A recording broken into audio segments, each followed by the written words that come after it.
Today we're doing an unboxing of a 100-piece set Magna tile.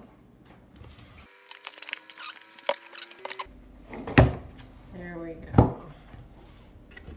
Alright, so that's what a brand new set looks like. Oh, the older sets did not have this nice little partition. This makes it a little bit easier to remember where things go.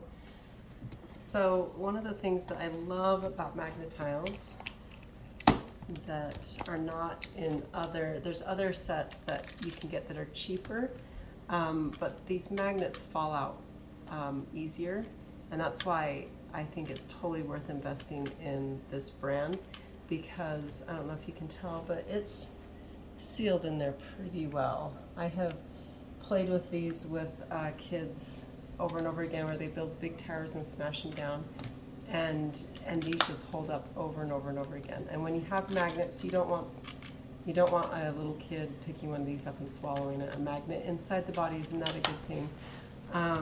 So these are totally worth investing in. They're fun. They're full of. Oh, you want to show? It's an unboxing, so you have to take it out of the box and show what's in it.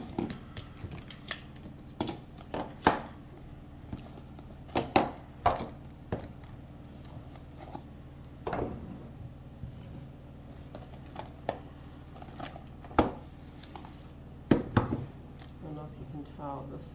Yeah. Cool. That's what you get. That's what you get.